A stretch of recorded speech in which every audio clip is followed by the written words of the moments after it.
श्रीनन्दनन्दन अभय चरणारविन्दरे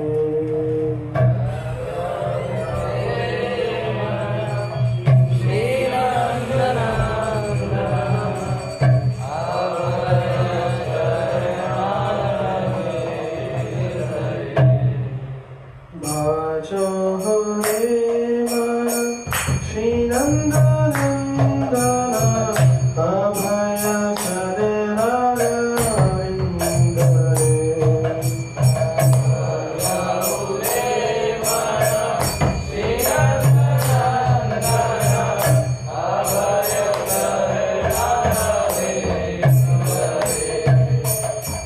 दुर्लभ मानव सत्संगे तारा हुए भावा सिंधुरे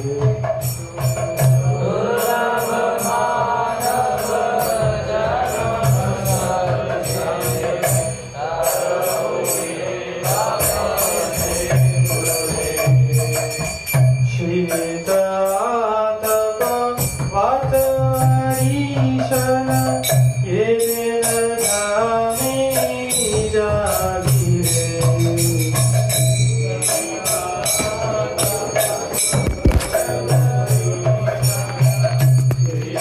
कृपण दुर्जन चपल सुख लागिरे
ज्ञानविशलाघ्य चक्षुरुन्मिलितं येन तस्मै श्रीगुरवे नमः।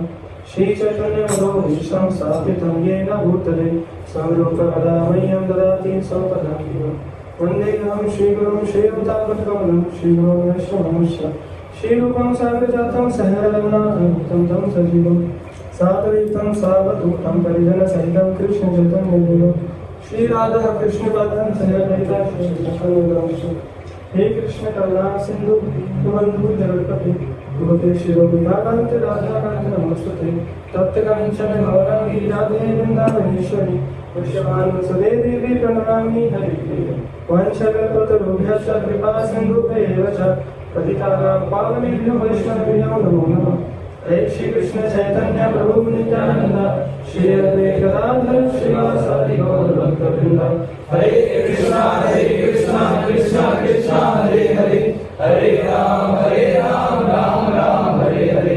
नमो विष्णुपदाय कृष्ण पृष्ठाय भूतले श्रीमते भक्ति वेदांत स्वामी नामिने नमस्ते सरस्वती देवी गौरवाणी प्रचारिणे निर्विशेष शून्यवादी पाश्चात्य देशतारिणे।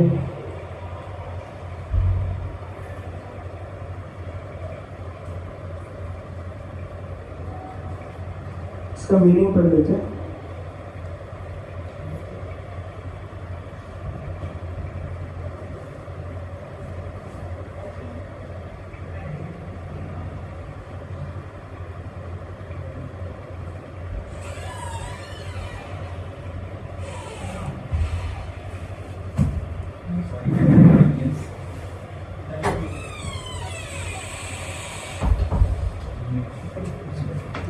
इसको पढ़ना चाहेंगे?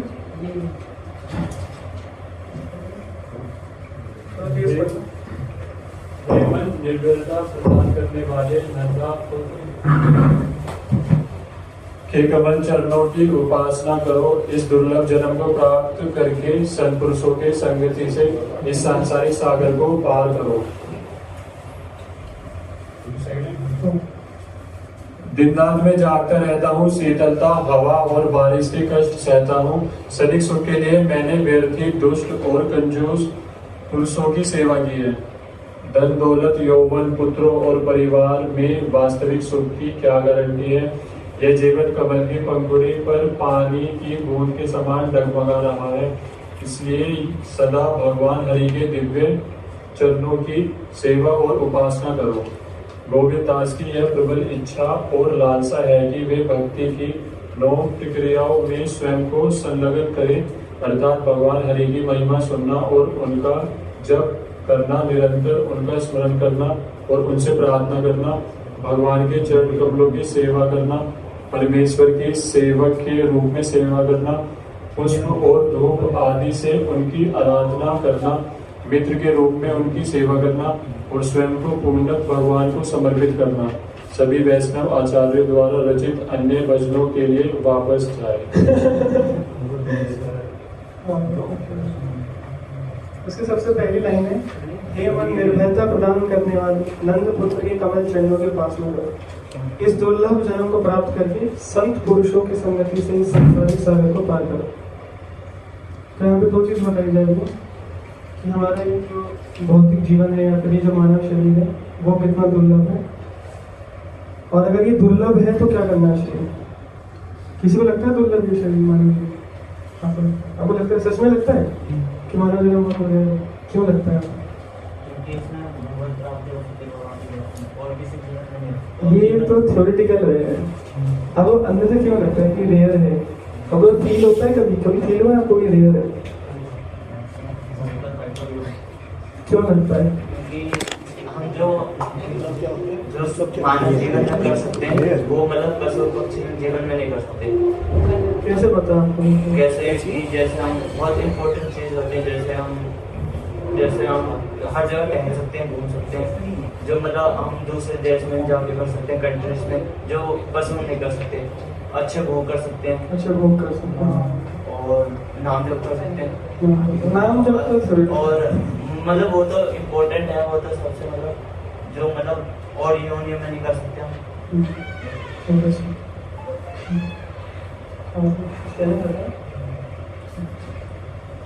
तो यहाँ पे बताया जा रहा है कि भजन क्यों करना चाहिए। भजन इसलिए करना चाहिए क्योंकि ये मानव जीवन बहुत दुर्लभ है।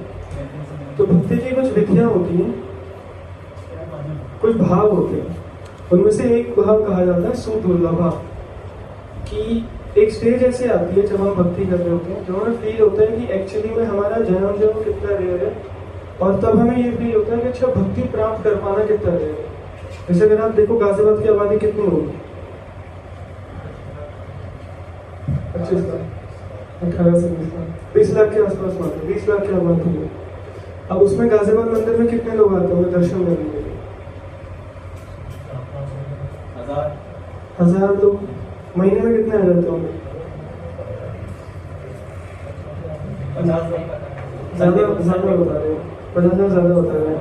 हाँ, हमारे जन्माष्टमी का फुटफॉल है यहाँ का 2 लाख के आसपास जन्माष्टमी का। तो यानी कि जो संडेज में आते हैं वो लगभग 5,000 संडेज में। बाकी दिन में तो अगर आप दिन में आओ तो दिन में आपको कोई दिखेगा भी नहीं मंदिर में। तो जो मेन पीक टाइम होता है वो शाम का होता है और सुबह आते हैं कुछ लोग। 50 हो गए, 5 संडे, 25 दिन।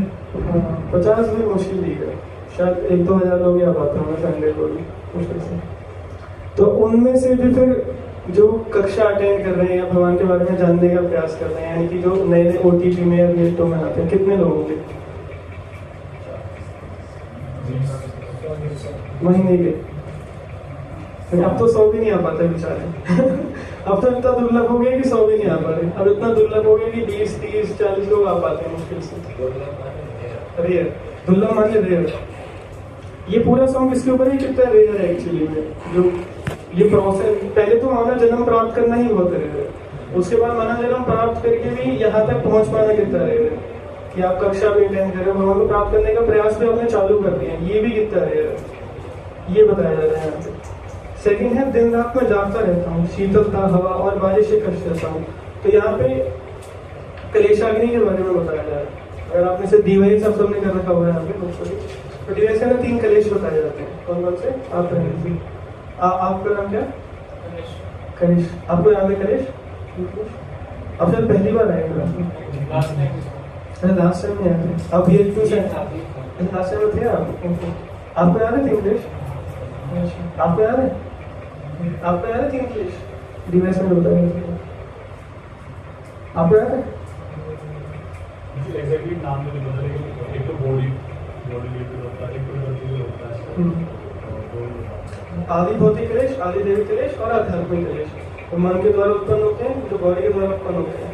तो एक्चुअली में अगर इस बॉडी को देखा जाए, शरीर को, तो ये शरीर एक तरीके से एक माध्यम प्रोवाइड करता है ताकि हम इन कलेशों को झेल सके, मतलब इन कलेशों को हमें प्रोवाइड किया जा सके। एक तरीके से बॉडी इसलिए दी गई है जो ऑलरेडी जो पनिशमेंट हम झेल सकते हैं वो सब प्रोवाइड करते हैं। एको आ रही है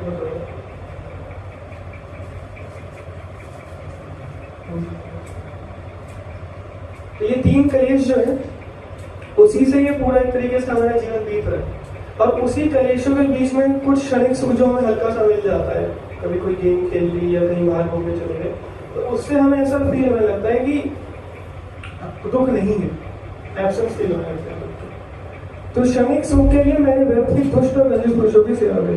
तो यहाँ पे गोपाल जी बता रहे हैं कि मैं ऐसे लोगों की सेवा करता हूँ जिनका कैरेक्टर खुद ही खराब है, जो आजकल के लीडर्स हैं समाज में, उनकी मैं सेवा कर रहा हूँ इसलिए ताकि मुझे वो क्षणिक सुख मिल सके, मतलब सैलरी मिल जाए या कुछ ऐसा, कुछ घूमने का मिल जाए, कुछ और मिल जाए साथ में, जिससे कि जो ये मेरे 3 कलेश हैं मैं उनसे बच सकूँ। तीसरा बताते हैं धन, दौलत, यौवन, पुत्र और परिवार के वास्तविक सुख की क्या गारंटी है। यह जीवन कमल की पंखुड़ी पर पानी की बूंद के समान डगमगा रहा है, इसलिए सदा भगवान हरि के चरणों की सेवा में प्रार्थना करो। तीसरे पॉइंट में बताया धन, दौलत, यौवन, पुत्र, परिवार, इन सब की गारंटी क्या है। अगर इस बॉडी को देखा जाए तो इस बॉडी की कोई गारंटी नहीं कब तक ये जीवन रहेगा। तो जो इसके साथ रहने वाले लोग हैं वो कब तक रहेंगे, उनकी भी कोई गारंटी नहीं है। और हम साथ में कब तक रहेंगे, इसकी भी गारंटी नहीं है। जैसे मान लीजिए अगर आप मर रहे हो और आपकी माँ आपके साथ में हो, तो जहाँ से वो क्या कर सकती है बताइए। जब फाइनल है कि आपको मरना ही है और आपकी माँ साथ में बैठी नहीं है, तो क्या कर सकती है? बस रो सकती है, सहला सकती है आपके हाथ पे, बस इतना कर सकती है, आपका सर पर चुम्मा कर सकती है, बस यही कर सकती है। बचा सकती है आपको? नहीं बचा सकती। तो इसलिए बताया जा रहा है कि एक्चुअली गारंटी उनकी भी नहीं। हम जनरली उन पर भरोसा कर लेते हैं जिनको पास खुद ही कंट्रोल या पावर है ही नहीं। मतलब अगर आप देखो कि हम उन पर डिपेंडेंट है, परिवार या बॉस या जो भी व्यक्ति है, तो हम ऐसे लोगों पर डिपेंडेंट होने का प्रयास कर रहे हैं, आश्रित रहते हैं जिनकी खुद की कोई गारंटी नहीं है कि वो कब तक रहेंगे, उनके पास पावर है ही नहीं, एक्चुअली कंट्रोल है ही नहीं उनके अंदर। वो खुद भी डिपेंडेंट बीइंग्स है और हम भी डिपेंडेंट बीइंग्स हैं। तो हम डिपेंडेंट हो रहे हैं उन्हीं के ऊपर जो खुद ही डिपेंडेंट बीइंग्स है। तो अल्टीमेटली ये फिर साइकिल जो है वो फेल हो जाती है। गोविंद दास की यह प्रबल इच्छा और लालसा है कि वह भक्त की उन 9 प्रक्रिया को स्वयं संलग्न करे। तो यहाँ पे भक्ति की 9 विधियां बताई गई हैं। श्रवण, कीर्तन, स्मरण,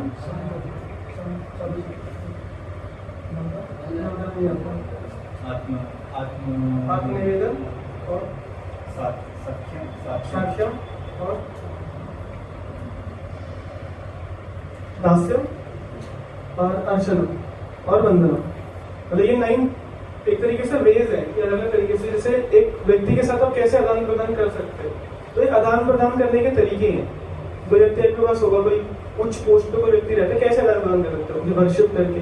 तो उसी प्रकार से आदान प्रदान के तरीके हैं कि उनके बारे में सुन सकते, उनको देख के, उनकी वंदना करके, ग्लोरिफिकेशन करके, उनकी आरती उतार के, वर्शिप करके, उनके चरणों की सेवा करके, अभिषेक करके। तो ये नवधा विधि, इसे नवधा विधि कहते हैं कि 9 विधियों से भगवान की सेवा कर सकते हैं, आदान प्रदान के तरीके होते हैं। तो ये गोविंद जी की अभिलाषा है। क्योंकि मैंने ऊपर के पॉइंट समझ लिए कि जो जीवन है वो टलमल है, कभी भी मैं खत्म हो सकता हूँ, इसलिए मेरी अभिलाषा अब जाके आ रही है कि मैं 9 विधियों का पालन करके भगवान के प्रेम में लगा करूँ। तो ये 9 विधि का पालन तब करने हम आते हैं, वैष्णव एटिकेट्स को फॉलो करना हम तब स्टार्ट करते हैं जब हमें ये पहली 3 स्टेजेस क्लियर होती है। कि हमें पहले तो ये विश्वास होता है कि हमारा जीवन बहुत ज्यादा रेयर है, सबसे पहला स्टेज। फिर दूसरा पॉइंट होता है कि अच्छा, जिन पे मैं डिपेंडेंट हूँ, अपने परिवार या फिर जो अन्य जन है या फिर मेरे बॉस है, वो खुद डिपेंडेंट बीइंग है, वो मेरी पूरी तरीके से सहायता नहीं कर सकते। एक्चुअली में वो मुझे सफल व्यक्ति नहीं बना सकते क्योंकि वो खुद डिपेंडेंट है। ये दूसरी वो रिक्वेस्ट है, प्री रिक्वेस्ट। तीसरी प्रीरिक्विजिट है कि धन, दौलत, यौवन, पुत्र, जो मैं धन की आशा करता हूँ या यौवन के पीछे पड़ रहा हूँ, इसकी भी कोई अपनी वो नहीं है, पोटेंसी नहीं है। ये खुद कभी भी नश्वर हो सकती है। अभी हम खुद देख रहे हैं जो टाइम चल रहा है इसमें युद्ध की वजह से इतने बड़े बड़े बिजनेसमैन के बिजनेस जो ठप हो रहे हैं, कोरोना के टाइम पे भी हुआ था। तो इन सब से ये देखने को मिलता है कि एक्चुअली ये इसमें कुछ है, इसमें कुछ पोटेंशियल है ही नहीं इन सब चीजों में। ये तीसरी परिभाषा है। इन सब चीजों को जब हम समझ लेते हैं तो हम स्टार्ट करते हैं कि अच्छा, मेरे अंदर अभिलाषा आती है। इन सबसे डिजायर उत्पन्न होता है भक्ति करने का।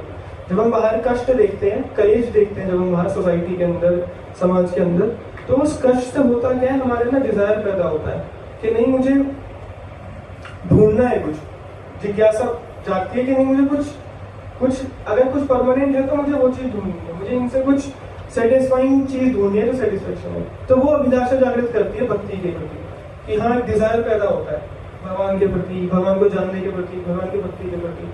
तो ये अभिलाषा तब आती है जब हम इस मानव जीवन को इतना गंभीरता से देखते हैं कि हाँ, रेयर है, और भक्ति के प्रोसेस को देखते हैं कि कितना रेयर है। बाहर कष्टों को जब देखते हैं तो इसलिए बाहर के कष्टों को देखने से हमें अंदर जो सुख दिखने लगता है। भक्ति का सुख तब दिखने लगता है जब बाहर कष्ट दिखते हैं। अगर बाहर आपको कष्ट नहीं दिख रहे हैं, बाहर आपको बहुत कंफर्टेबल लाइफ लग रही है, बहुत अच्छा लग रहा है और सब कुछ ऐसा लग रहा है कि बहुत अच्छा है, बाहर की दुनिया कितनी अच्छी है, मूवी देखने में कितना मजा आता है, ये सब खाने पीने की चीजें बहुत इंटरेस्टिंग लगती है, ये सब अगर आपको यही दिख रहा है और ये सब आपको बहुत मनोभावित करके रखता है, तो आपके अंदर कभी स्ट्रॉन्ग डिजायर नहीं आएगा कि मैं भक्ति करूं।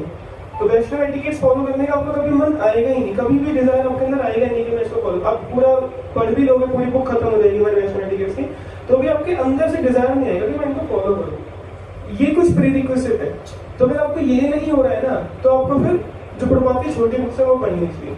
वो छोटी बुक्स के अंदर बताया गया कि क्या कलेश किस प्रकार के होता है, उसको प्रभुपाद जी दिखा रहे हैं, तो हाईलाइट कर करके दिखा रहे हैं चीजें। एक्चुअली हम समाज को शास्त्र की नजर से दिखा रहे हैं कि एक्चुअली में समझ है कैसा, क्योंकि हम उसको उस नजर से देख नहीं पाते। लेकिन बुक्स पढ़ते हैं तो बुक्स के माध्यम से हमको उस नजर से देख पाते हैं, कष्ट देख पाते हैं सोसाइटी में। तो उसके बाद ये वैष्णव एटिकेट्स बहुत रेलेवेंट हो जाएंगे। आपको फिर डिजायर आएगा कि हाँ, मैं इनको फॉलो करूँ। ठीक है, तो ये जस्ट पूरा मूड सेटअप के लिए था।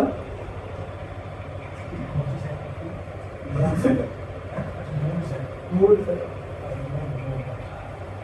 मैंने लास्ट टाइम पीपीटी पीडीएफ भेजी थी।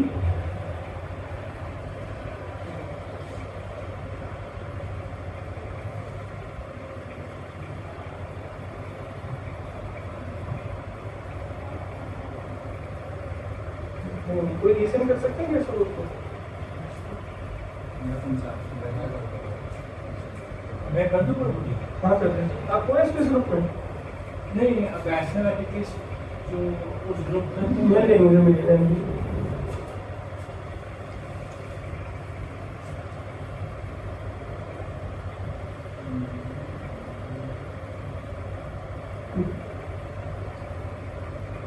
इसको ऊपर लगाना चाहिए थोड़ा सा, ये चीज लग जाती है।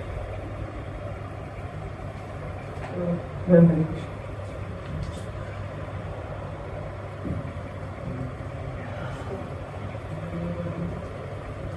तो हमने भाग एक खत्म कर दिया था। कौन पहली बार आ रही है पर्सनैलिटी किसी क्लास में?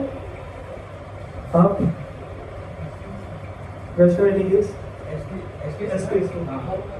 वैष्णव एटिकेट्स में अभी हमने नई बुक स्टार्ट करी है वैष्णव एटिकेट्स की, पिछली 2 क्लास से आप आ रहे हैं पहली बार में।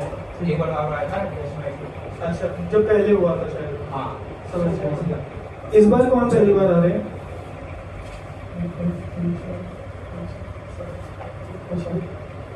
काफी लोग हैं वैसे तो मैं अब रैंक जीरो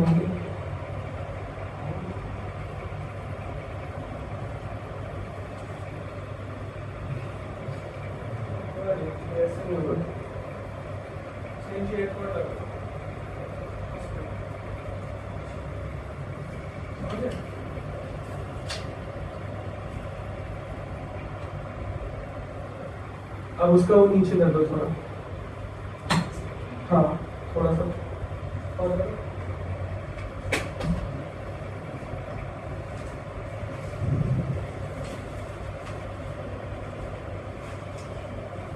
बस।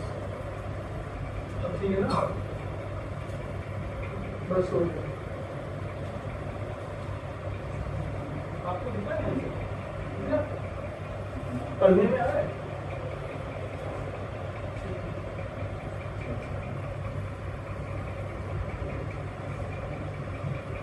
ठीक है, बस सीधे छोड़ दीजिए।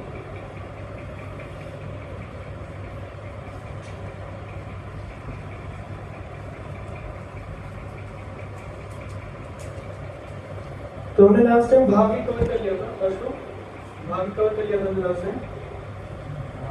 बाकी एक नहीं, हम कुछ 10 पॉइंट्स पढ़े थे मेरे क्वेश्चन ये हो गया। नहीं ये हो गया था, ये हो गया 10 पॉइंट हो गए थे ना। तो एक्चुअली हमने बहुत डिटेल में 10 पॉइंट पढ़े थे और पूरे सेशन में एक्चुअली हमने 10 पॉइंट पे ही डिस्कस किया था। तो हम दोबारा नहीं करेंगे क्योंकि उसमें पूरा होने टाइम लग गया था क्लास का। तो ये महत्व के ऊपर है। तो बुक ऑलरेडी आपके एसपीएस ग्रुप के अंदर शेयर हो गई है। जो लोग अभी ऐड हुए हैं तो वो बता दीजिएगा, तो पीडीएफ में दोबारा भेज दूंगा ग्रुप में, आप उससे पढ़ सकते हैं। ये खुद पढ़ लीजिएगा। भाग 1 कृष्ण भावना का सार वैष्णव आचरण। इसमें बताया गया कि वैष्णव आचरण इंपॉर्टेंट है क्यों, मतलब कृष्ण भावना में के पर्सपेक्टिव से कि अगर हम भक्ति कर रहे हैं तो भक्ति में वैष्णव आचरण कैसे लाए करते हैं और क्यों करने चाहिए हमें फॉलो। ठीक है, तो इसका आप देख लीजिएगा महत्व क्या है। हम आज भाग 2 से चालू करेंगे।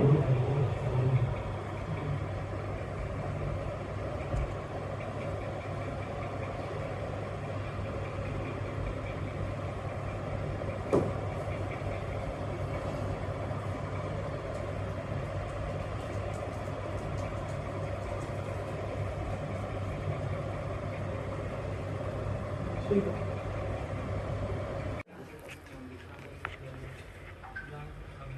हिंदी नहीं आती मेरे को। नम्रता। उन्हें देख के बताइए। हरे कृष्णा बलदेव ग्रुप। देखिए डिसरिस्पेक्ट होती है वैसे कभी किसी के प्रति हम ध्यान से सुनते नहीं है तो ये भी वैष्णव के प्रति अपराध है। हम वैष्णव एटिकेट से सीख रहे हैं तो प्लीज ऐसा मत करिए। सब ध्यान से सुनिए क्योंकि ये वाले पॉइंट्स आपने पढ़े नहीं है तो आपके ये वाले पॉइंट्स कवर होंगे जब ये बताएंगे। बाकी जो छूटेगा वो मैं कवर करता चलूंगा। यस इंग्लिश में ह्यूमिडिटी तो जैसे जैसे प्राचीन काल में राजा महाराजा पालकी में जाते थे, मंदिर में प्रवेश करते थे। पहले वो पालकी से उतरते थे, फिर मंदिर में जाते थे। तो अभी के टाइम में भी मतलब जैसे लोग आते हैं गाड़ी में, तो पहले वो गाड़ी से उतरते हैं, फिर वो मंदिर में जाते हैं। जूते चप्पल पहन के भी पहले वो जूते और चप्पल बाहर उतारते हैं, फिर मंदिर में जाते हैं। तो उसका मतलब है कि अगर हम कितनी भी बड़ी पोस्ट पे हैं, सीओ हैं या पुलिस हैं, तो तब भी हमें वो नहीं है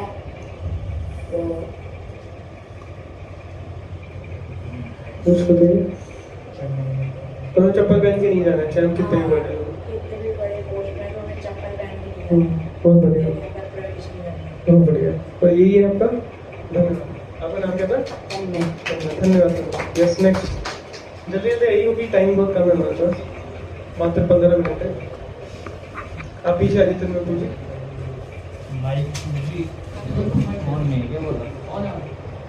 हरे Krishna. So my topic is कि प्रणाम कैसे करना है। सो प्रणाम दो टाइप के होते हैं, एक होता है अष्टांग, एक होता है पंचांग।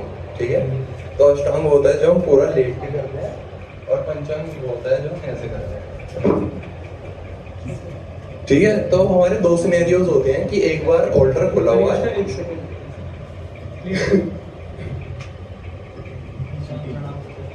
तो हमारे दो सिनेरियोज आते हैं यहाँ पे कि एक बार ऑल्टर खुला हुआ है और एक बार बंद है। तो हम पहला सिनेरियो लेते हैं कि ऑल्टर खुला हुआ है। तो आप जब भी प्रवेश करते हैं तो ऑल्टर अगर खुला हुआ है तो आप अंदर वैष्णव को प्रणाम नहीं कर सकते। तो इसलिए एंटर करते ही हम पहले जो जितने सारे वैष्णव है उनके लिए मन से और पष्टांग प्रणाम करेंगे। ठीक है, उसके बाद एंटर करके हमें प्रणाम करेंगे, पंचांग, सॉरी फॉर द प्रोनाउंसिएशन। सो फिर उसके बाद हम अष्टांग प्रणाम करेंगे श्रीला प्रभुपाद जी को, और उनका गुरु मंत्र बोलेंगे। वो आप बता दीजिए, मुझे याद नहीं। हाँ, गुरु मंत्र किसको याद है? प्रभुपाद जी का याद है? सबको याद है? जिसको याद नहीं है, पीडीएफ में मंत्र भी है प्रभुपाद जी का, तो मंत्र याद कर लीजिएगा। ये आपका होमवर्क है नेक्स्ट क्लास के लिए। सबको मंत्र याद होना चाहिए प्रभुपाद जी का, एटलीस्ट इतना तो मतलब याद ही होना चाहिए प्रभुपाद जी का मंत्र। तो आप सबका होमवर्क है, पीडीएफ के अंदर आपको मिल जाएगा, वरना संजय को आप शेयर कर दीजिएगा बड़े ग्रुप में प्रणाम मंत्र प्रभुपाद जी को। ठीक है, सो हमें जो प्रणाम करनी चाहिए वो लेफ्ट साइड से करना चाहिए, और जो हमारे देवी देवता उन्हें राइट साइड से करना चाहिए। ठीक है, और जब हम कृष्ण जी को करेंगे उन्हें भी अष्टांग करेंगे लेफ्ट साइड से, और वो भी उसमें मंत्र बोलेंगे, और आगे करेंगे उसमें भी मंत्र बोलेंगे। ठीक है, अब दूसरा सिनेरियो था कि हमारा बंद है ऑल्टर, तो उस टाइम हम भगवान को प्रणाम नहीं करेंगे, बिकॉज या तो वो रेस्ट कर रहे होते हैं या फिर उनका कोई एक्टिविटी चल रहा होता है अदर, तो इस वजह से हम उन्हें प्रणाम नहीं करेंगे। और उस टाइम में हम प्रणाम कर सकते हैं वैष्णव को अगर ऑल्टर बंद है। Thank you. इसमें एक चीज और है, जैसे जब ऑल्टर बंद होता है तो हम प्रणाम भी नहीं करते और परिक्रमा भी नहीं करते, क्योंकि जब हम परिक्रमा करते हैं भगवान की तो भगवान विनम्रता के कारण खुद भी उठ जाते हैं और हमें रिस्पेक्ट देने लगते हैं। तो क्योंकि भगवान विश्राम कर रहे होते हैं, वो स्नान कर रहे होते हैं, या भोग ऑफरिंग होती है उस समय पे, जब भी पर्दा बंद होता है कुछ ना कुछ ऐसा चल रहा होता है, वो खाली नहीं रहता, तो उस समय पे ना परिक्रमा करनी चाहिए और ना प्रणाम करना चाहिए भगवान को। ठीक है, एक और ऐड करना था, अगर आप ऑल्टर के अंदर हैं तो उस टाइम भगवान को आप अष्टांग प्रणाम नहीं करेंगे, आप मन से ही करेंगे। हाँ, ऑल्टर के अंदर अभी तो कोई ब्राह्मण दीक्षित है यहाँ पे? अभी कोई ब्राह्मण दीक्षित है नहीं वैसे यहाँ पे। ब्राह्मण दीक्षा के बाद जब हम ऑल्टर के अंदर जा सकते हैं, जब गर्भगृह के अंदर, तो तब भगवान को मानसिक प्रणाम नहीं होता, तब वहाँ पे लेट के प्रणाम नहीं होता। ठीक है, ये अभी तो काम नहीं आएगा, ब्राह्मण दीक्षा के बाद काम आएगा। हरे कृष्णा। सो मेरा टॉपिक है हम डीटीज पे मेडिटेट कैसे कर सकते हैं। और एक बहुत ही इम्पोर्टेंट चीज़ है, जैसे हम मंदिर में देखते हैं हमारे श्री राधा मदन मोहन भगवान है, बस हम उन्हें ऐसे देख के चले जाते हैं, ऑल द इतना ब्यूटीफुली उनका श्रृंगार हुआ रहता है, बट हम क्या करते हैं ऐसे देखते हैं और चले जाते हैं। सो ये भी एक बहुत अच्छी चीज़ है कि हमें उन्हें कैसे देखना चाहिए अच्छे से, तो उसी के ऊपर मेरा टॉपिक है।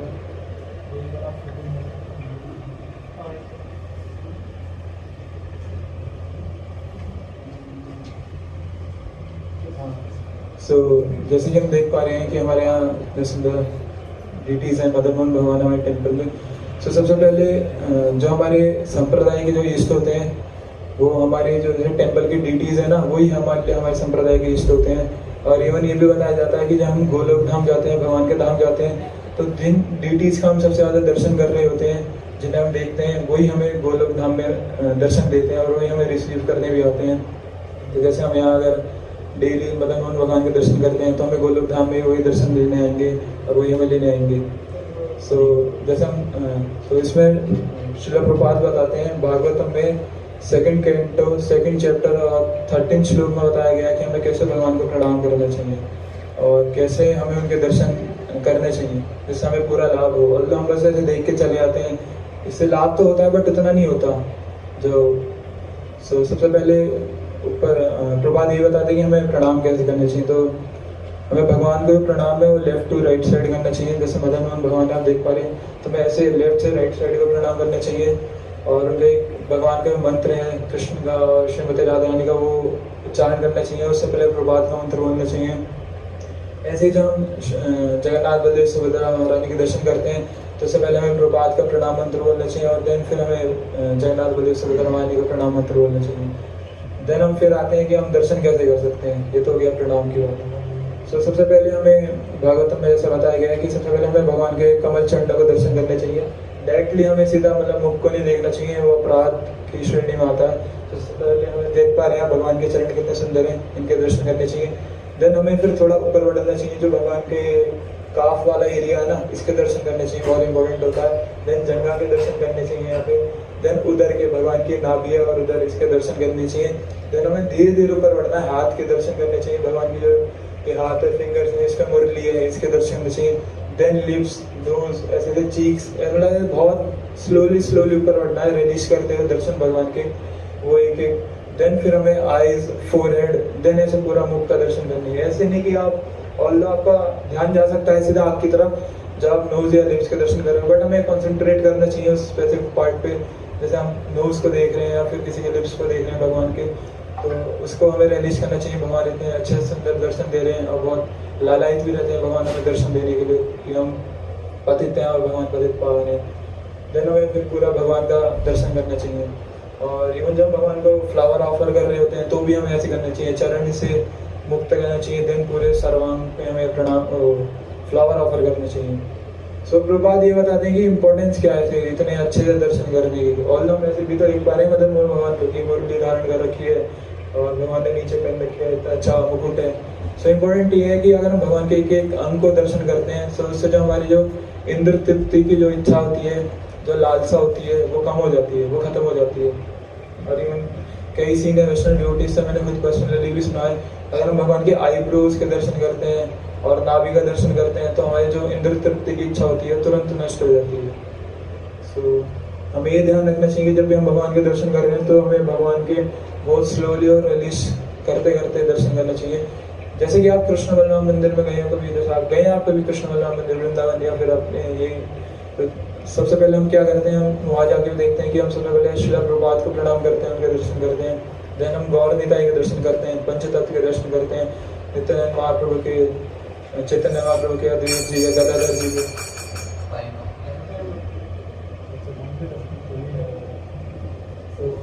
और लोग कंप्लीट ही हो गया था, बस ये था।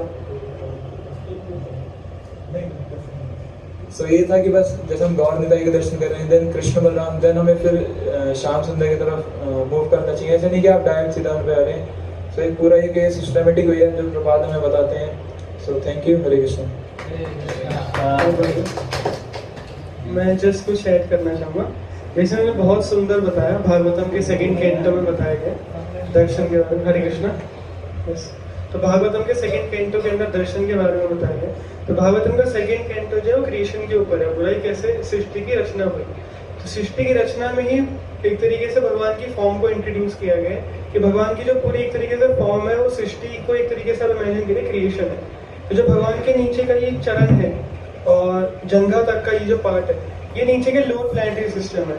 और ये जो बीच में उधर वाला पार्ट है, नाभि का पार्ट है, इसे बताया गया भूलोक, यानी कि जो हमारा लोक है। और ये ऊपर का पार्ट है सारा, ये अपर प्लैनेटरी सिस्टम्स को डिनोट करते हैं। तो जैसे जैसे हम भगवान के दर्शन नीचे से स्टार्ट करते हैं ना, तो दो चीजें होती हैं। एक तो जो हमारी सबसे नीचे की जो प्रवृत्ति है, यानी कि नरक लोगों की प्रवृत्ति और जो असुरी प्रवृत्ति होती है, वो खत्म होती है। जैसे बताया जाता है अगर आप चरणों पे ही मेडिटेट करो काफी समय तक, यहाँ तक कि उसको तो भागवत में ये तक लिखा गया है कि अगर आपके अंदर बहुत ज्यादा काम वासना है तो आपको चरणों से ऊपर ही नहीं आना चाहिए उसमें तो ये तक लिखा हुआ है। लेकिन इतना स्ट्रिक्ट ना भी रह के अगर हम चरणों पे ही बहुत ज्यादा फोकस करेंगे ना, तो हमारे जो फॉल्स ईगो है, अहंकार है, वो कटेगा। क्योंकि अगर आप बार बार चरणों की तरफ मेडिटेट करोगे तो आप इस स्मृति में रहोगे कि मैं दास हूँ। कोई दास हमें चरण देखता है, दास कभी मुख नहीं देखता डायरेक्ट। क्योंकि आपने बहुत सारे इंसिडेंट देखे होंगे, बहुत सारे सेवकों के भगवान के, जो भगवान के झुक के रहते थे, भगवान को देखते नहीं थे। यहाँ तक कि आप मूवीज में भी देखा होगा आपने कि जब भी कोई सीनियर पोस्ट का कोई ऑफिसर आता था तो जो लोअर वो होते हैं अटेंडेंट्स होते हैं, वो सीधे ऐसे सीधा तान के नहीं देखते भगवान को, मतलब एकदम ऐसे देख रहे हैं उनको, प्राइम मिनिस्टर को, वो ऐसे झुक के रहते हैं सामने। तो झुक के कहाँ नजर रहेगी? चरणों पर नजर रहेगी। तो उसी प्रकार से अगर हम अपनी नजर हमेशा चरणों पर बनाए रखेंगे भगवान के, तो हमें एक दास भाव में रहेंगे। हमें अंदर एक वो रहेगा कि हमें सबऑर्डिनेट हूँ, मैं एक लोअर बीइंग हूँ, मैं इनके सबऑर्डिनेट हूँ। तो जो हमारी एंजॉइंग टेंडेंसी है वो धीरे धीरे मरती है उससे, जब हम बार बार किसी के सबऑर्डिनेट होने का प्रयास करते हैं। इसलिए चरण बहुत ज्यादा इंपॉर्टेंट है। जब हमारी काम वासना धीरे धीरे खत्म होती है, तब आप मुखमंडल का बहुत अच्छे से आप रिलीज कर पाओगे। एक्चुअली मुखमंडल जो भगवान का, वो रस को डिनोट करता है। मतलब रस मतलब एक तरीके से रस मेलो, एक तरीके से मतलब एक तरीके से आनंद देता है। लेकिन वो आनंद तब आ पाएगा जब आप चरणों की देख देख के आपके जब अनर्थ खत्म होंगे। धीरे धीरे आप एक एक अंग जो एक एक भाव को प्रस्तुत करता है और एक एक अनर्थ को खत्म करता है। तो जैसे जब धीरे धीरे आप प्रोग्रेस करोगे ऊपर ऊपर ऊपर ऊपर ऊपर, तब देखोगे कि अगर आप इस प्रोसीजर से ऊपर आके जब मुखमंडल का दर्शन करोगे, तो आपको एक्चुअली में भगवान अपने आप को दिखाएंगे, स्वरूप दिखाएंगे अपना, कि वो कितने सुंदर है एक्चुअली में। तब आप उनके नेत्रों का दर्शन एक्चुअली में कर पाओगे, जब ये पूरा प्रोसीजर आप फॉलो करोगे। यही था। हरे कृष्णा प्रभु जी, मेरा टॉपिक है कि हमें मंदिर में कैसे किस प्रकार बैठना चाहिए। सबसे पहले जो अर्चित विग्रह है, श्रील प्रभुपाद जी की जो विग्रह है, तुलसी महारानी जी है, उनके समक्ष कभी भी हमें पैर खुले करके या फिर उनके समक्ष पैरों की उंगलियों को इंगित करते हुए नहीं बैठना चाहिए। जैसे कई प्रकार हम ऐसे करके बैठ जाते हैं तो हमारे पैरों की जो उंगलियां है वो विग्रहों की तरफ इंगित कर रही है, तो ऐसे हमें अपराध लगता है। दूसरा कि हमें प्रयास ये करना चाहिए कि जो श्रील प्रभुपाद जी है, तुलसी महारानी जी है, व्यासासन है और अर्चित विग्रह भगवान के, उनके समक्ष हमें पीठ करके नहीं बैठना चाहिए। कई बार मंदिर के निर्माण के कारण ये संभव नहीं हो पाता है, लेकिन अगर हम कर सकते हैं तो हमें कोशिश करनी चाहिए। थर्ड, हमें सेम विग्रह, भगवान के विग्रह हो या श्रील प्रभुपाद जी के विग्रह हो, उनके समक्ष जब भी हम बैठे हो तो हमें अपनी एड़ी कोहनी पैर के तल में नहीं पकड़नी चाहिए। जैसे कई बार हम बैठे हुए ऐसे कोहनी पकड़ लेते हैं, तो इस प्रकार नहीं बैठना चाहिए। और हमें उनके सामने झपकी भी नहीं लेनी चाहिए और सोना भी नहीं चाहिए। अगर हम कितने भी थके हुए हो तो हमें प्रयास करना चाहिए उनके सामने अटेंटिव होकर बैठे। धन्यवाद। ये बहुत बेसिक एटिकेट है एक्चुअली। इसके ऊपर एक कथा आती है लेकिन मैं सुना नहीं पाऊंगा, टाइम कम है। तो एक बार एक भक्त को ऐसे अपराध लग गया था, वो अपने गुरु के सामने ऐसे बैठे हुए थे पूरे टाइम, तो उनका पैर दिख रहा था। तो ये डिनोट करता है एक तरीके से डिसरिस्पेक्ट को, कि आप अपने आप को सुपीरियर मान रहे हो, एक तरीके से वो भाव आता है। एक्चुअली ये जितने भी पोस्चर्स जेस्चर्स होते हैं ना, ये सब हमारे इंटरनल भाव को रिप्रेजेंट करते हैं। तो दो तरीके हैं, या तो आपके अंदर के भाव चेंज हो जाए तो बाहर अपने आप चेंज हो जाओगे, लेकिन वो तो बहुत मुश्किल है। तो इसलिए हम उल्टा प्रोसीजर फॉलो कर रहे हैं कि हम बाहर अपने आप को सुधारने का प्रयास करें, कि जो जेस्चर है अगर हम उन पे काम करेंगे, अपने कैसे हम बिहेव करते हैं, कैसे बैठते हैं, कैसे उठते हैं, तो इंटरनली फिर चेंज अपने आप आने लगेगा। तो ये कुछ चीजें हैं। जैसे अगर आप पैंट पहन के बैठते हो तो बहुत मुश्किल है कि आप पैर बचा पाओगे। जैसे मुझे इनका पैर दिख रहा है यहाँ पर सामने तो उसी प्रकार से नहीं, इनका आपका नहीं दिख रहा, नहीं दिख गया, तो बहुत मुश्किल है। इसीलिए धोती रिकमेंड करते हैं। अगर आप धोती में बैठते हो तो आपके पैर ढक जाते हैं, आपके पैर दिखते नहीं है, तो ढक सकते हो पैरों को। लेकिन आप पैंट वगैरह में बैठते हो तो बहुत मुश्किल है कि आप ढक सको। इवन व्यास आसन के सामने भी बैठते हैं। जैसे अगर आप कोई लेक्चर ले रहा है तो व्यास आसन के सामने भी अगर हम बैठ रहे हैं क्लास में जैसे किसी में, तो उस समय में कोशिश करनी चाहिए मेरे पैर जो है वो ढके रहे और वो दिखने नहीं चाहिए, क्योंकि पैर दूषित माने जाते हैं। बस ये बल्देव ग्रुप तो जल्दी कीजिएगा, टाइम बहुत ज़्यादा 1 बज ही गया है।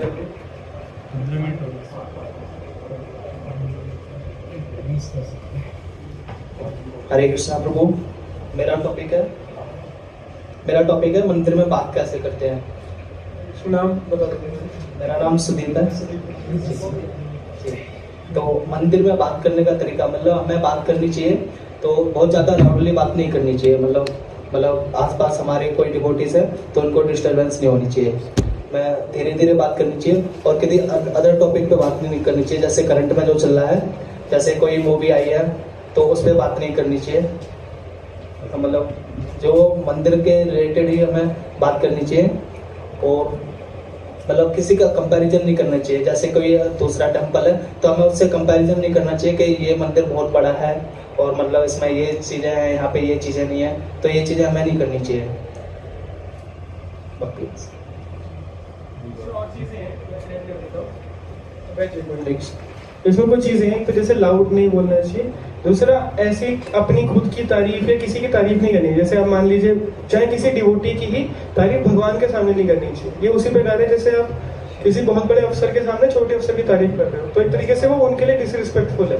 तो चाहे कितने ही वरिष्ठ भक्त भी हो वहाँ पे, लेकिन उस समय पे भगवान के सामने उनकी तारीफ नहीं करनी चाहिए जब वो खड़े हैं। हरे कृष्णा, आप सुन रहे हैं? हाँ, अच्छा, प्रिपेयर कर रहे हैं। तो एक दूसरे का किसी का मजाक नहीं उड़ाना चाहिए कभी भगवान के सामने। भगवान के सामने अपने आप को बहुत ज्यादा वैसा नहीं दिखाना चाहिए कि मैं बहुत महान हूँ, या अपनी खुद की ग्लोरिफिकेशन नहीं करनी चाहिए। अपनी निंदा भी नहीं करनी चाहिए, ग्लोरिफिकेशन में नहीं करनी चाहिए।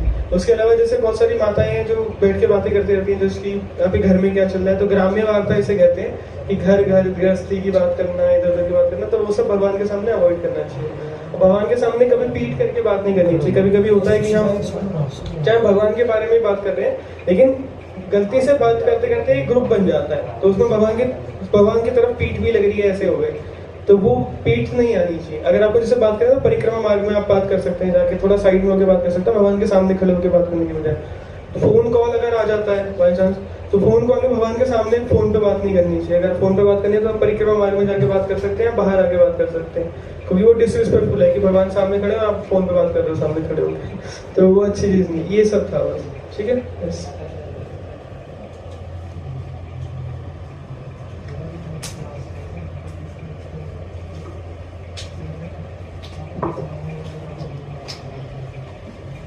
हरे कृष्णा, मेरा नाम सिद्धार्थ है और मेरा टॉपिक है वेशभूषा और वस्त्र।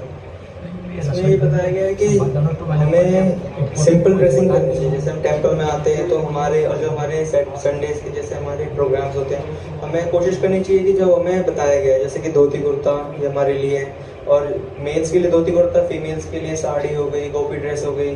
तो ये हमारे लिए एक हमारे ट्रेडिशनल अटायर भी है, क्योंकि बहुत से पैंट टी शर्ट्स तो हम वैसे भी जनरली पहनते रहते हैं।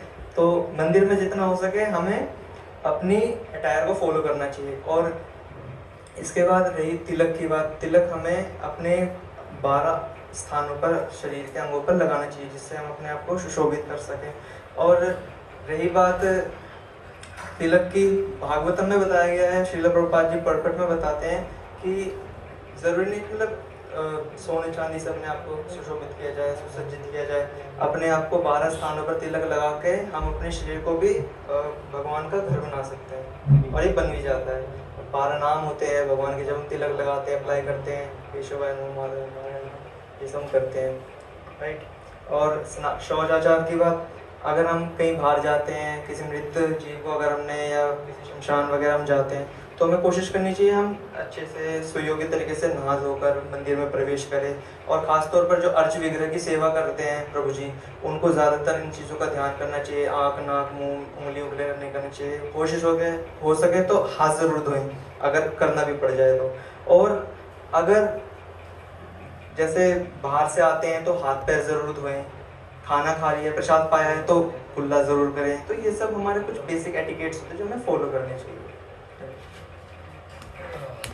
इसमें कुछ चीजें हैं, जैसे अर्च विग्रह का इन्होंने बताया, वैसे तो ये आगे आएगा शायद, घर, रसोई घर और उसमें भी आएगा ये पार्ट में। लेकिन ये है कि जब भी हम ट्रांसफर रूम में, कोई गया अभी तक ट्रांसफर रूम में सेवा करी किसी ने? आपने करी हो? किसी ने सेवा करी है ट्रांसफर रूम में? जैसे ट्रांसफर रूम में हम कभी सेवा करते हैं तो उसमें कुछ नियम होते हैं। जैसे यहाँ पे प्रसाद हॉल में आप सेवा कर रहे हो, तो जैसे अगर आप सेवा कर रहे हो, ऐसी जगह पे जा रहे हो भगवान के निकट स्थान पे, तो अगर आप फ्रेश हुए हो, आपने स्टूल पास किया हो, तो आप नहा के जाओ आइडियली, बल्कि नहा के जाना चाहिए, आइडियली क्या, नहा के ही आना चाहिए। और दूसरा, अगर आपके ब्लड निकल जाता है तो ब्लड से भी कंटेमिनेशन होता है, तो ब्लड निकलने के बाद भी आपको नहाना पड़ता है। 5 चीजें होती है जिससे शरीर हमारा दूषित होता है। एक ब्लड निकलने से, एक बाल कटने से, एक जब हम स्टूल पास करते हैं उससे, नेल्स कटने से, चौथा, और 5वां कभी मृत जीव के आसपास मतलब क्रिमेटियन ग्राउंड में जाने से, इन 5 चीज़ों से करने से हमारी बॉडी जो है कंटेमिनेट हो जाती है। तो इन 5 चीज़ों के बाद हमें नहाना ही पड़ता है। स्पर्म भी इसमें आता होगा मतलब कि हाँ वो आता है, वो उसमें आता है, एक्सक्रीटा में आ जाता है ये कि आप यूरिन करते हो, यूरिन में तो चलो नहा बिना नहाए चले जाते हैं, लेकिन जो एक्सक्रीटा है उसके में ही ये स्पर्म भी इंक्लूड होता है। जैसे कभी नाइटफॉल हो जाता है तो उसके में तुरंत नहाना चाहिए। फिर ये 5 स्थिति हैं जिसमें व्यक्ति को नहाना चाहिए। इन 5 स्थिति के बाद तब आप मंदिर में एंटर कर सकते हो, उससे बिना आप मंदिर में एंटर नहीं कर सकते, आप दूषित बने जाते हो। यही कारण है जब माताएं जब होती हैं, जब उनका वो समय चल रहा होता है तो उनको अलाउड नहीं होता, क्योंकि उस समय वो दूषित कंडीशन में होती है। ठीक है, हाँ ठीक है, आगे हो गए सारे टॉपिक आ गए, आपका पूरा हो गया? आप तो जाओ, ऐसे कैसे हो गया? आप कुछ बोलो जाके ठीक है, नेक्स्ट आ जाइए। ऐड करना। इसको मैं पढ़ लूंगा। कौन सा भाग था आपका? ये कुछ ऐड करना चाहेंगे अभिषेक? हाँ, कुछ ऐड करना चाहते तो आ सकते हो।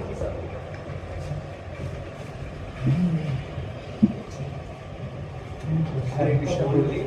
और इसमें हम आगे अपने व्यवहार में आ गए, सामान्य व्यवहार में। लाइक हम अगर भक्ति कर रहे हैं या भगवान की सेवाएं कर रहे हैं तो हमको बाहर में कुछ चीज़ें रखनी चाहिए, जिसे जो चीज़ें कुछ नहीं करनी चाहिए। लाइक किसी से झगड़े नहीं करने चाहिए, किसी से गलत व्यवहार नहीं करनी चाहिए, या गाली गलौज से नहीं करनी चाहिए, जिससे लोग हमको देखते हैं, जिससे हमारी जो आचरण होती है या व्यवहार होती है उसी से थोड़ा सा जज करते हैं कि हाँ ये लोग सही लोग हैं, या भक्ति कर रहे हैं, या अच्छे शिक्षाएं ले रहे हैं जहाँ पे हमारे जैसे हम लोग शिक्षा ले रहे हैं। तो ये सब चीज़ें हम लोग को दिखानी चाहिए कि बाहर अपने जो शिष्टाचार है या सदाचार है वो चीज़ें प्रोटेक्ट करने मतलब दिखाने चाहिए, न कि किसी को मतलब कि गाली गलौज या झगड़े भरा नहीं करनी चाहिए। तो ये हमारे एक सामान्य व्यवहार है जो हमें अपने अंदर लाना चाहिए।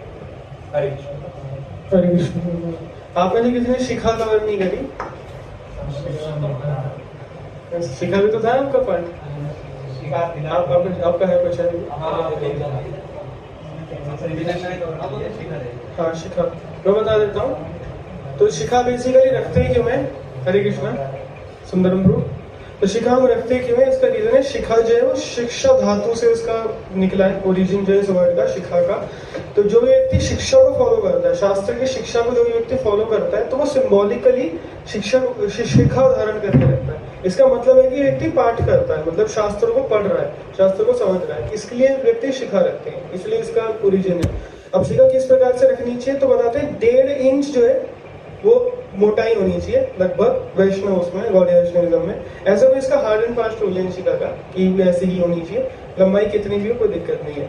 शिखा सोते समय, शौच करते समय, शौच क्रिया वगैरह में, और कभी हम क्रेमेटेरियन ग्राउंड में जाते हैं, मृत उसको शमशान घाट जब भी जाते हैं तो तब खोल लेनी होती है, बाकी टाइम बांध के रखनी होती है। ठीक है, क्योंकि अशुभ होता है, अगर इसको खुला रखते हैं तो इसका मतलब होता है कुछ घर में अशुभ हुआ है, वो संकेत दिखाता है, तो इसलिए बांध के रखनी चाहिए शिखा जो भी रखते हैं। या कंठी माला का बताया आपने?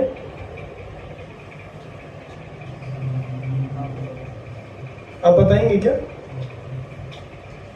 नहीं बताएंगे? तो कंठी माला क्यों पहनते हैं? आपने तो पहना है किसी ने? हाँ, क्यों पहनना किया आपने कंठी माला? कंठी माला में इसलिए पहननी चाहिए, तुलसी माला नहीं होती है, बहुत वो भक्ति देवी बोलते हैं और भक्ति प्रदान भी करती है हमें।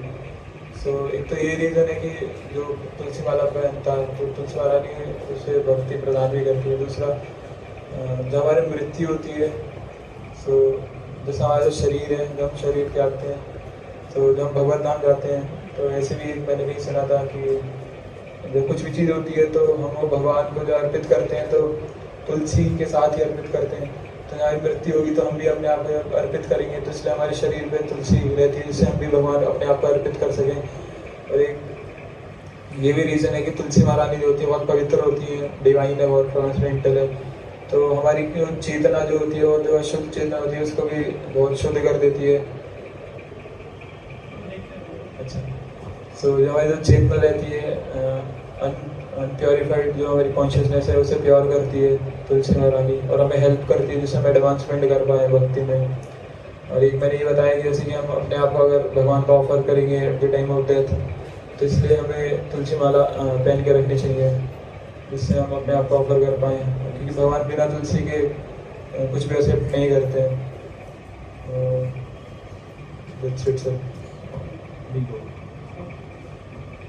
तो बहुत अच्छा बताया इन्होंने। जैसे कि एक तरीके से शरणागति का लक्षण होता है कि उनके किसी के भी प्रति शरणागति होती है, उनके प्रिय रूप से कार्य करना। तो क्योंकि भगवान को तुलसी महारानी प्रिय है, तो इसलिए हम अपने आप को हमेशा इसमें बांध के रखते हैं। और ये सिंबॉलिकली भी होता है कि व्यक्ति देख के पता लग जाता है अच्छा ये व्यक्ति विष्णु का एक तरीके से भक्त है, तो दूर से ही पता लग जाता है कंठी को देखते कि ये व्यक्ति विष्णु का भक्त है, क्योंकि विष्णु के भक्त सारे कंठी पहन के रखते हैं। ये कुछ रीजन है कंठी पहनने के। इसके लिए आपको 4 नियम पालन करने चाहिए। आपको पता है यहाँ पे 4 नियम क्या है? 4 नियम। और 16 माला के जप अगर आप कर रहे हैं तो आप कंठी का धारण कर सकते हैं, कंठी माला पहन सकते हैं। और कंठी माला पहनने से आप तुलसी माला ही आपके हमेशा निकट हो जाते हैं। ऐसे भगवान के धाम का नाम क्या है? वृंदावन। वृंदा किसका नाम है? तुलसी महारानी का नाम है। तो भगवान को इतनी प्रिय है तुलसी महारानी कि उनके नाम पे ही भगवान ने अपने पूरे धाम का नाम रखा है वृंदावन। तो उसी प्रकार से इतनी वरिष्ठ भक्त तुलसी महारानी से जब भी करते हैं हम तो तुलसी महारानी के अराउंड करते हैं। तो तुलसी महारानी को सर्वश्रेष्ठ भक्त माना जाता है हमारे टेम्पल हॉल के और हमारे घर के। तो इसलिए जब हम उनको अपने साथ धारण करके चलते हैं तो वो हमेशा एक तरीके से हमें पकड़ के रखती है, चाहे हम ना पकड़ पाए लेकिन तुलसी महारानी हमें पकड़ के रखती है। इसलिए तुलसी महारानी आप पहन सकते हैं कंठी। आप सब माला करते हैं। यस, आपका है ना स्वच्छता स्वास्थ्य बता दिया आपने।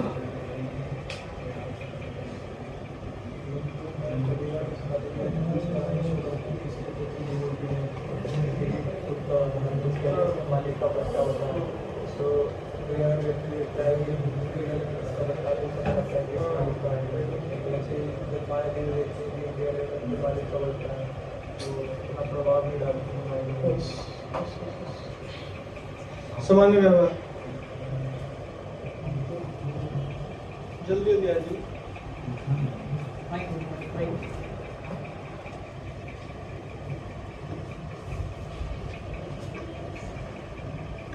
हरे कृष्णा, मेरा नाम सोनू।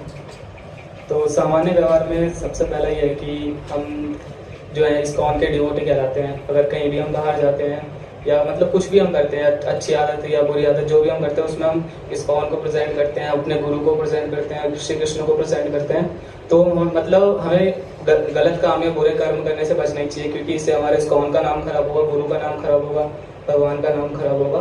तो हमें अच्छे कर्म ही करने चाहिए, क्योंकि कोई भी अगर अच्छा काम करता है तो उसमें मतलब जिससे जुड़ा हुआ होता है तो उसका नाम होता है। जैसे हम क्या कहते हैं, हम अगर मेरा आचरण गंदा है तो ये कहते हैं कि इसके घर वालों ने यही शिक्षा दी है। तो इसी प्रकार अगर हमारा आचरण गंदा होगा तो इस्कॉन का नाम खराब होगा, गुरु का नाम खराब होगा, भगवान का नाम खराब होगा। तो हमें इससे बचना चाहिए। और दूसरा ये है कि और इसमें ये था कि एक भक्त जो होता है उसको हमेशा लड़ाई झगड़े से बच के रहना चाहिए। और उसको क्या कहते हैं, मतलब ठगे जाना, मतलब उससे भी बच के रहना चाहिए कि हमें कोई मतलब चीट ना कर ले, उससे भी हमें बच के रहना चाहिए। और सामान्य नियम के अंदर मतलब एक है कि जब भी हम लेक्चर में बैठे रहते हैं, मतलब टेम्पल हॉल में यहाँ पे भी, अगर हमें बीच से कहीं से निकल के जाना होता है तो उसमें क्या कहते हैं, हमें मतलब मैं करके दिखा देता हूँ आपको कि हमें पहले क्या कहते हैं, जब भी हमें जाना होता है तो हमें थोड़ा झुक के जाना चाहिए और एक हाथ ऐसे करके जाना चाहिए और हमें बताते हुए जाना चाहिए कि प्रभु जी थोड़ा रास्ता दे दीजिए, और ऐसे करते हुए जाना चाहिए। इन केस में अगर हम ऐसे निकल जाते हैं तो ठीक है। अगर पैर किसी को गलती से लग जाता है तो हमें जाता है राइट हैंड से, मतलब उसके शरीर पर कहीं पे धीरे से स्पर्श करके मत्थक ऐसे कर लेना चाहिए। इससे क्या कहते हैं, अगर जो अपराध लगता है हमें वो अपराध खत्म हो जाता है। और इसके अलावा क्या कहते हैं, मतलब अगर हम जा रहे हैं, मतलब कि मैं ऐसे बीच से जाता, अगर मैं ऐसे हाथ करके रास्ता हुआ नहीं मांगता हुआ जाता हूँ, अगर कोई ब्राह्मण है या भक्त है ऐसे सीधा मैं निकल जाता हूँ तो इसे अपराध माना जाता है, क्योंकि वो बहुत सीनियर है, भक्त है। तो हमें हमेशा मतलब उनसे रास्ता मांगते हुए जाना चाहिए, बिना रास्ता मांगे ऐसे नहीं निकल के जाना चाहिए कि सीधा ऐसे घुस के निकल गए, रास्ता हमें मांग के जाना चाहिए हमेशा। इनकेस माता जी को टच हो रहा है तो उन्हें टच करना चाहिए? नहीं, माता जी को टच नहीं करना चाहिए। ऐसे टच करिए? नहीं, ऐसा नहीं करना क्या करना चाहिए?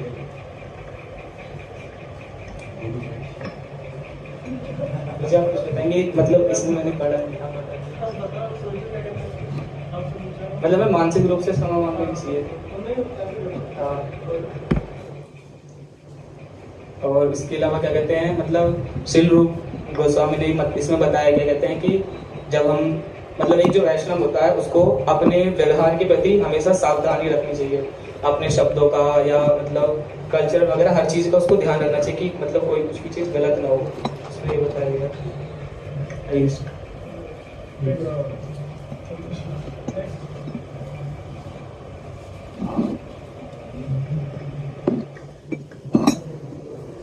कृष्णा। मेरा टॉपिक है प्रवचन वर्ग।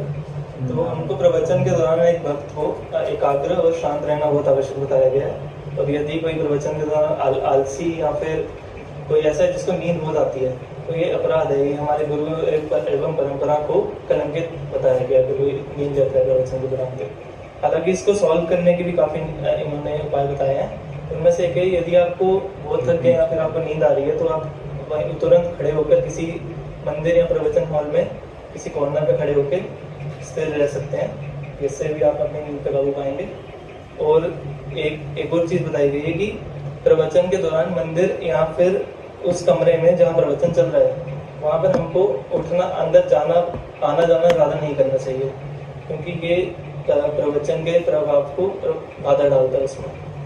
और इसमें अगला पॉइंट ये है कि जब भी कोई वरिष्ठ भगवत गीता या फिर किसी श्लोक का उच्चारण कर रहा हो, तो हमको उनके साथ उनके अनुकूल स्वर में बोलना चाहिए।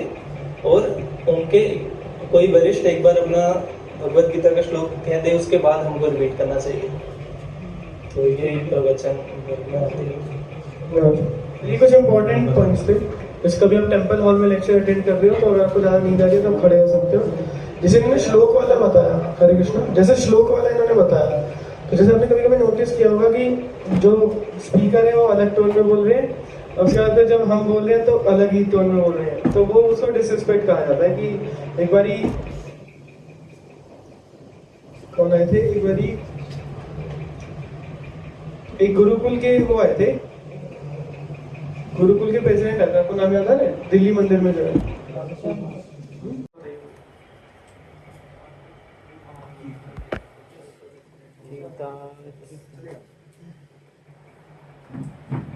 हम 4 का ग्रुप है, सुदर्शन ग्रुप। ओके, और हमने 5 टॉपिक पढ़े। फर्स्ट कीर्तन, second dance, third talk, fourth प्रचार एंड फिफ्थ रसोई।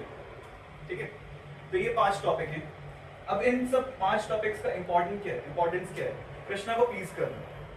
ठीक है, जो भी कर रहे हैं, हमने जो भी पढ़ा, सब कुछ सभी का पर्पस क्या है? कृष्णा को प्लीज करना। तो पहले मैं अपने टॉपिक से स्टार्ट करता हूँ, कीर्तन। टाइम का शॉर्टेज देखते हुए ब्रीफ में बताते हैं। ठीक है, तो कीर्तन में एक लीड कीर्तनिया होता है। वो जो पहले गाएंगे उसको ध्यान से सुनना है, फिर जब वो चुप हो जाए हमको फिर वही रिपीट करना है उसी लाइन में, जैसा ऐसे डिविएशंस वगैरह नहीं करना, अवॉइड करना। सेकंड, एंड जो कीर्तनिया है वो भी लाइक एक नॉर्मलाइज लय में गाए। जो गा रहे हैं वो एक नॉर्मलाइज लय में गाए, ऐसे नहीं कि वो लाइक बहुत ही स्पेशल लय में गा रहे हैं कि बाकी लोग गा ही नहीं पा रहे, मुश्किल हो जा रहा है उनके लिए। और जो कीर्तनिया होंगे वो बहुत सीनियर डिवोटी होंगे, दीक्षित होंगे, राइट। फाइनली जब कीर्तन खत्म हो जाए तो प्रेम ध्वनि होती है, क्योंकि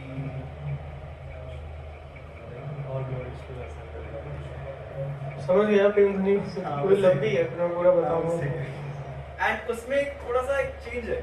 अगर उस दिन किसी का अपीयरेंस डे है या फिर डिसअपीयरेंस डे, तो हम उसको भी इंक्लूड करते हैं। सेकंड, डांस पे आते हैं। ठीक है, डांस में मैं हल्का सा ब्रीफ देता हूँ। ये जो डांस था, श्रील प्रभुपाद ने सभी को खुद से करके बताया, राइट। अब उसमें भी डांस जो हम कर रहे हैं, ये नहीं कि बहुत ही तेज तेज कर रहे हैं, बाहर डीजे की तरह नाच रहे हैं, ऐसे नहीं, बहुत गलत है, राइट। वुमेन्स के साथ नहीं, माता जी के साथ नहीं नाचना है। एंड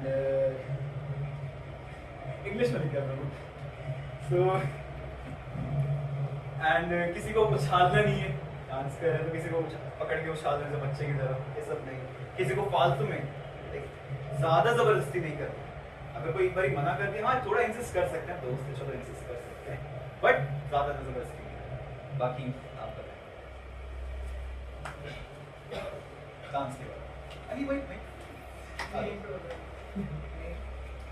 सर, डांस में क्या होता है कि मैंने बहुत बार देखा है कि बहुत वक्त डांस करते हैं और बीच में आ जाते हैं कि मेरे को अच्छा डांस आता है ऐसे बोल के, तो क्या करते हैं कि वो नाचते नाचते धक्का देने लग जाते हैं कि साइड जाओ, और बार बार ऐसे उसका अनादर करके ऐसे टच करते हैं कि ठीक है हमने माफ़ी मांग ली, ऐसा नहीं होना चाहिए।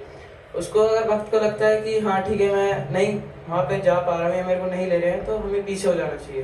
ज़बरदस्ती ज़्यादा फोर्सफुल नहीं करना चाहिए, और साथ के साथ कि हमें बहुत ज़्यादा हाथ पांव फैला के नहीं नाचना चाहिए, है ना। और कि ये नहीं कि ज़्यादा फोर्स करना है किसी को। और साथ में अगर कोई भक्त नया है, जैसे हमें लगता है कि कोई OTP का भक्त है, कोई VL2 का भक्त है, उसको नाचना नहीं आता, तो उसे सिखाना चाहिए अगर आपको आता है तो। अदरवाइज आप किसी से कह सकते हो कि आप उसको सिखा दीजिए अगर उसको नाचने का मन कर रहा है। और कि नाचते समय ये नहीं कि कोई फोर्सफुली कर रहा है तो फोर्सफुल ही नाचे, जबरदस्ती नहीं है। ठीक है आप साइड जाइए, कोई नहीं, अगर आपका मन है तो ही नाचिए, उत्साहपूर्वक प्रेम पूर्वक, ये 2 चीज़ जरूरी है नाचते समय। थैंक यू, हरी कृष्ण। इसमें एक पॉइंट हमने बहुत इंपॉर्टेंट बोला एक्चुअली। होता क्या है, जैसे मान लीजिए हमारे पास स्किल है नाचने की बहुत अच्छी, लेकिन हम कभी कभी इग्नोर कर देते हैं कि हमारी डिवोशन तो है नहीं ना, लेकिन तो हम जो सीनियर भक्त आगे नाच रहे होते हैं उनको साइड करके हम खुद आगे नाचने लगते हैं। एक्चुअली ऑर्डर क्या होना चाहिए, जब भी नृत्य करते हैं, जैसे आपने कभी देखा होगा कि PPT या सीनियर भक्त जब नृत्य करते हैं तो आपने देखा होगा कि सबसे आगे सबसे वरिष्ठ भक्त होते हैं। जैसे PPT इंचार्ज सबसे आगे नाचते हैं, उनके सामने जो भी, जैसे अभी जो हिजगिस राघव प्रभु, जैसे मैंने ये खुद लाइव देखा कि हिजगिस राघव प्रभु जी डांस कर रहे हैं और उन्हीं को आप साइड करके खुद ही नाच रही है, मैंने खुद प्रैक्टिकली देखा है वेब के अंदर। तो ये बहुत डिसरिस्पेक्टफुल है। मतलब हो सकता है आपको बहुत अच्छा नृत्य करना आता हो, लेकिन आपके अंदर वो भाव नहीं है कि आप भगवान को प्रसन्न कर सको उस चीज से। भाव उनके अंदर है जो वरिष्ठ भक्त है, और वो चाहे कैसा भी डांस करें भगवान उन्हें एक्सेप्ट कर देंगे उनके डांस को। लेकिन अगर भाव नहीं होगा तो आप चाहे कितना ही बढ़िया प्रोफेशनली नाच लो, कितना अच्छा डांस कर लो, भगवान उस डांस को कभी एक्सेप्ट नहीं करेंगे उस सेवा के रूप में। तो इसीलिए हमेशा उनको फॉलो करना चाहिए। जैसे सबसे आगे जो भी सीनियर भक्त है उनके पीछे रह के जो वो स्टेप कर रहे हैं एग्जैक्ट सेम स्टेप फॉलो करना चाहिए। हो सकता है आपका मन कर रहा हो अलग स्टेप बना देगा, लेकिन आइडियली वही स्टेप फॉलो करना चाहिए। उससे क्या होता है कि जो सब लोग नाच रहे हैं ना एक ही स्टेप में, तो वो देख के भगवान को बहुत अच्छा लगता है कि सब लोग एक पैटर्न बन जाता है, तो पैटर्न भगवान को प्रसन्न करता है, वो पैटर्न पसंद करता है। लेकिन अगर कोई नाच रहा है, कोई अलग सरी तो वो अच्छा नहीं लगेगा ना। अगर देख भगवान के पर्सपेक्टिव से देखा जाए, कोई व्यक्ति देख रहा है तो उनको अच्छा नहीं लगेगा ना कि अलग अलग तरीके से नाच रहे हैं सब लोग, तो वो अच्छा नहीं लगेगा। उसी प्रकार से ठीक है। यस, थर्ड टॉपिक था अपना, अभी हमारा डांस कंप्लीट हो चुका है। तो थर्ड टॉपिक था टॉक्स। ठीक है, अब क्या बातें करनी चाहिए जो भी वैष्णव। हमने सिमिलर टॉपिक अभी इससे पहले भी कवर किया है, मंदिर में कैसे क्या बातें करनी चाहिए, बट थोड़ा और इसकी डिटेल में जाएंगे कि प्रजल्पा वगैरह क्या होता है। हरे कृष्णा। तो मैक्सिमम तो बात वाली हो गई टॉपिक, लेकिन जो मेरा था वो बता रहा हूँ मैं कि जो हम बातें करते हैं, जो हमारे अंदर वो एक हैबिट है कि हम बोलना बहुत पसंद होता है, दूसरों से बातें करना। तो इसमें बताया गया कि हमारा एक नेचुरल टेंडेंसी है बोलना, लेकिन क्या बोलना चाहिए हमें। जो चीज़ भी कृष्ण कथा से अलग है उसको, उसके बारे में अगर हम बात कर रहे हैं तो उसको प्रजल्प कहते हैं। तो इसमें प्रभुपाद जी बताते हैं कि जैसे फॉरेन में जो लोग रिटायर हो जाते हैं तो वो क्या कहते हैं, मछलियाँ पकड़ते हैं, या तो फिर ताश खेलते हैं, या तो फिर पॉलिटिकल बातें करते हैं। तो ये सब कोई सेंस नहीं बनाता हमारे लिए। तो इसके लिए फ्रेमवर्क दिया गया है जो कि हम अप्लाई कर सकते हैं, ताकि हम ये जो प्रजल्प करते हैं वो कम हो सके। तो जब भी हम कभी किसी से बात करें या कुछ भी हमें बोलना है, तो हमें 3 क्वेश्चन करना चाहिए कि जहाँ जो चीज़ हम बोलने जा रहे हैं क्या वो आवश्यक है, क्या बोलना चाहिए हमें यहाँ पे। दूसरा क्वेश्चन करना चाहिए कि विनम्र है, कि मतलब जो भी बोल रहे हैं उसका तरीका क्या है, कि उसे विनम्रता से बोल रहे हैं कि रूड होके बोल रहे हैं। और थर्ड है कि मतलब ये बोल गया तो सब प्रेम है सर, सब प्रेम है नहीं ना प्रभु। हाँ, तो जो भी बोलना चाहिए हमें सब प्रेम बोलना चाहिए। और एक और टॉपिक था कि हमें अपमान सूचक जनक जो चीज़ें हैं, मतलब गलत चीज़ें किसी भी भक्त को तो बिल्कुल नहीं बोलनी चाहिए, क्योंकि वैष्णव अपराध होता है। और अगर डेली लाइफ में भी हमें कोई गलत शब्द नहीं यूज़ करना चाहिए। यही तो हिंदी बोलने का। हाँ, जैसे गलत शब्द होता है स्लैंग्स। हाँ, स्लैंग्स। कभी कभी हम बाहर जो लैंग्वेज होती है, और भाई की हालचाल, ये सब लैंग्वेज हमें अवॉइड करने का प्रयास करना चाहिए। जो हम भक्तों के संग में, भक्तों के संग में ऐसी लैंग्वेज का बात नहीं है।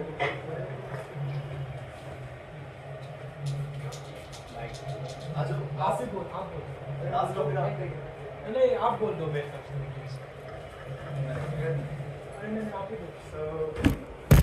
अभी 2 टॉपिक और बच रहे हैं। सेकंड लास्ट इज प्रचार। ठीक है, प्रचार क्यों करना चाहिए, ताकि जो हम डिवोशन में आए इस चीज़ को हम थोड़ा और बता सकें, और लोगों के साथ शेयर कर सकें, और लोगों को भगवान के पास ला सकें। ठीक है, अब प्रचार में एक सबसे बहुत इंपॉर्टेंट चीज होती है कि your action speaks louder then your voice.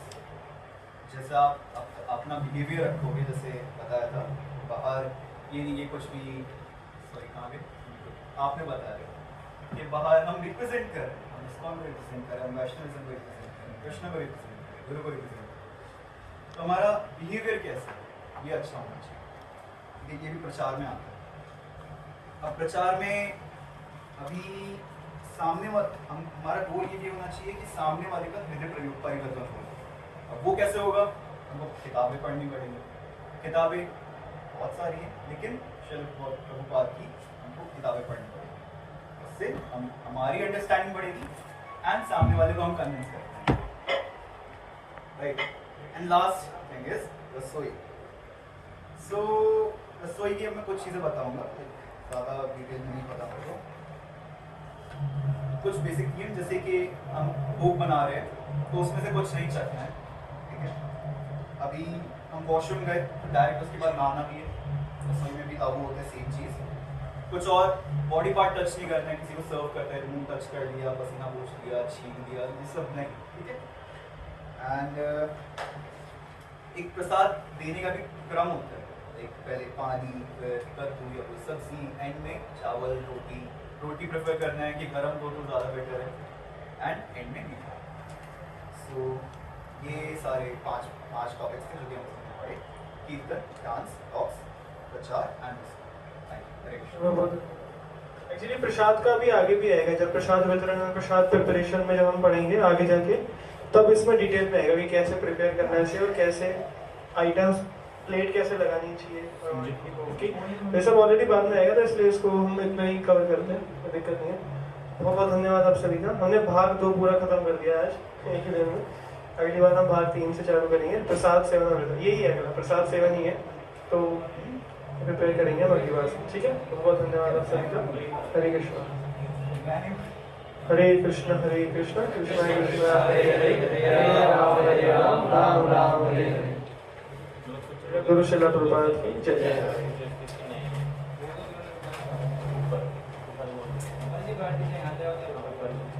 तो जिन डिवोटीज ने प्रसाद नहीं पाया वो भी प्रसाद मॉल में जा सकते हैं।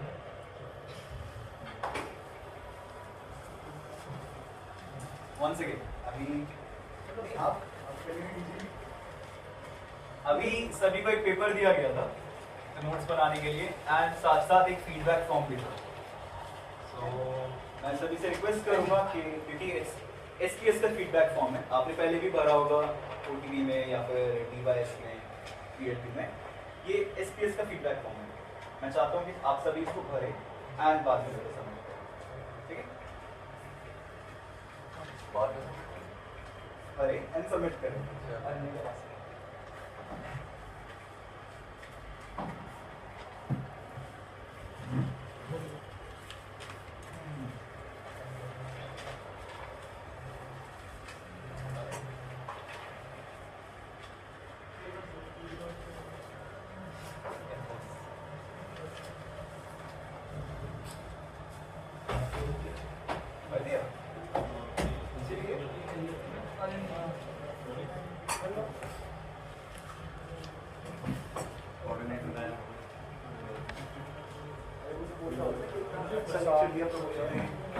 We'll now we chant together Hare Krishna. Yes.